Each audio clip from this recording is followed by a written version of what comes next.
ಭಾರತದ ಈ ಒಂದೇ ಒಂದು ದೇಶದ ರಾಷ್ಟ್ರಧ್ವಜ ಮಾತ್ರ ಆಯತಾಕಾರದಲ್ಲಿ ಇಲ್ಲ.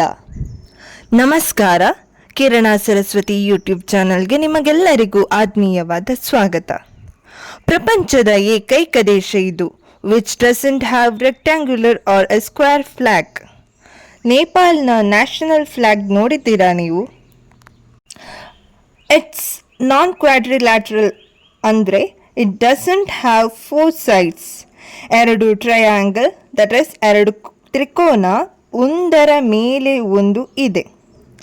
ಇದು 2 ಪರ್ವತಗಳನ್ನು ಸೂಚಿಸುತ್ತದೆ. ಇಲ್ಲಿನ ಜನ ಫಾಲೋ ಮಾಡುವ ಹಿಂದೂ ಹಾಗೂ ಬೌದ್ಧ ಮತವನ್ನು ಕೂಡ ಸೂಚಿಸುತ್ತದೆ.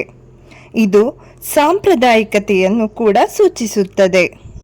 ಮಹಾಭಾರತದ ಕಾಲದಲ್ಲಿ ಈ ರೀತಿಯ ಧ್ವಜಗಳನ್ನೇ ಬಳಸ್ತಾ ಇದ್ದದ್ದು.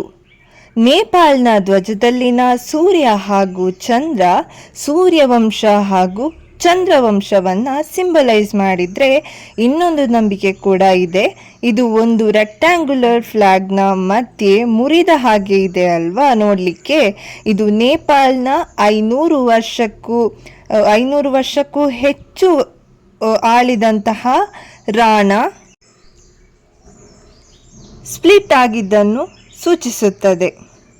ಆಗ ಬೇರೆಯಾದ 2 ರಾಜವಂಶದ ಟ್ರಯಾಂಗ್ಯುಲರ್ ಫ್ಲಾಗ್ಸ್ ಒಂದಾಗಿ ನೇಪಾಲ್ನ ರಾಷ್ಟ್ರಧ್ವಜವಾಯಿತು ಅನ್ನೋದು ನಂಬಿಕೆ.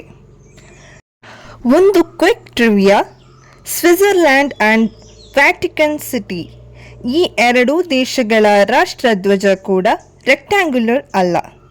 They have square flags. ಈ ಮಾಹಿತಿ ನಿಮಗೆಲ್ಲ ಇಷ್ಟವಾಯಿತು ಅಂತ ಭಾವಿಸ್ತೇನೆ. ಇಂತಹ ವಿಶೇಷವಾದ ಮಾಹಿತಿಗಳು ನಮ್ಮ ಚಾನಲ್ನಲ್ಲಿ ಇನ್ನೂ ಲಭ್ಯವಿದೆ. ನಮ್ಮ ಚಾನಲ್ ಮೊದಲ ಬಾರಿಗೆ ನೀವು ನೋಡುತ್ತಿದ್ದರೆ ದಯವಿಟ್ಟು ಚಾನಲನ್ನು ಸಬ್ಸ್ಕ್ರೈಬ್ ಮಾಡಿ ಬೆಂಬಲ ನೀಡಿ.